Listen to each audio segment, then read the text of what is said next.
जैसे आपने कुरान पाक के अंदर एक मुकम्मल जामिया दुआ सुनी है ना, रब्बना आतिना फिद दुनिया हसनतम व फिल आखिरति हसनतम वक़िना अज़ाबन नार। हदीस में आता है ये कुरान पाक की दुआ सारी दुआओं का मजमुआ है, मुकम्मल जामिया दुआ है। ऐसे ही हदीस में भी एक जामिया दुआ है।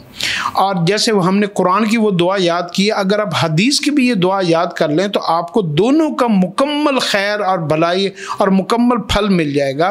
और वो दुआ है, अल्लाहुम्मा अहसिन आक़िबतना फिल उमूरि कुल्लिहा व अजिरना मिन खिज़्यि दुनिया व अज़ाबिल आखिरा। अल्लाहुम्मा अहसिन आक़िबतना फिल उमूरि कुल्लिहा व अजिरना मिन खिज़्यि दुनिया व अज़ाबिल आखिरा।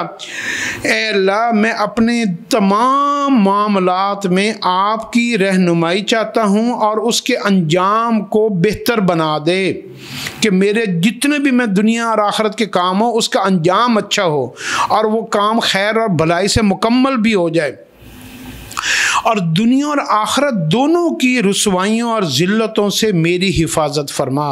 आमीन।